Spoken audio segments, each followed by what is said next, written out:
আসসালামু আলাইকুম, স্বাগতম সবাইকে। আজকে আমি তৈরি করে দেখাবো কলিজা বুনা। চলুন তাহলে দেখে নিন কিভাবে এই রান্নাটা করা যায়। আমি এখানে হাফ কাপ তেল দিয়ে দিলাম। তেলটা গরম হয়ে গেলে আমি কয়েকটি এলাচ, দারুচিনি, গোলমরিচ, লবঙ্গ এগুলো দিয়ে দেব। এরপর 5টা মিডিয়াম সাইজের কুচি করে কাটা পেঁয়াজ দিয়ে 2 মিনিট নাড়াচাড়া করে নেব। আবার স্বাদ মতো লবণ দিয়ে 5 মিনিট কভার করে অপেক্ষা করব পেঁয়াজগুলো নরম হওয়ার জন্য। এখন পেঁয়াজগুলো নরম হয়ে গেছে। আমি প্রথমে হলুদের গুঁড়া 1 চা চামচ, জিরার গুঁড়া 1 চা চামচ, কারির গুঁড়া 1.5 চা চামচ, গরম মশলা হাফ চা চামচ, মরিচের গুঁড়া 2 চা চামচ, ধনে গুঁড়া 1 চা চামচ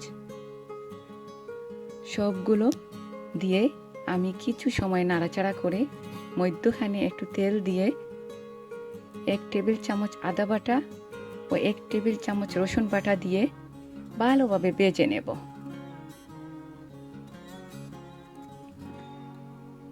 এবং কিছু কাঁচামরিচ ও সামান্য ধনে পাতা দিয়ে আবার কিছু সময় ভেজে নেব। এখানে 1.5 কেজি কলিজা নিয়েছি।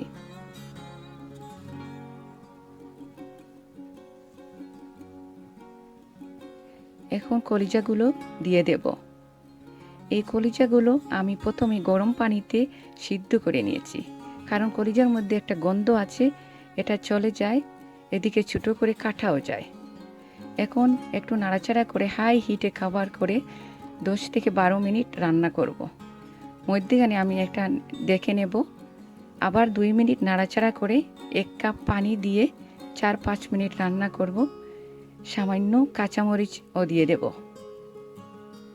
এদিকে একটা ফ্রাইং প্যানে সামান্য তেল দিয়ে কয়েকটি শুকনো লাল মরিচ ভেজে পাঁচফোড়ন দিয়ে একটা মিডিয়াম সাইজের পেঁয়াজ কিউব করে কাটা দিয়ে তার সাথে সামান্য লবণ দিয়ে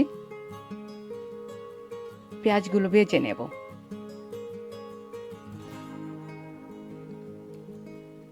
একটু নরম হয়ে আসলে সামান্য হলুদের গুঁড়া, সামান্য মরিচের গুঁড়া ও সামান্য ধনে পাতা দিয়ে একটু সময় নাড়াচাড়া করে কলিজার মধ্যে ঢেলে দেব। এরপর 2-3 মিনিট রান্না করে নামিয়ে নেব।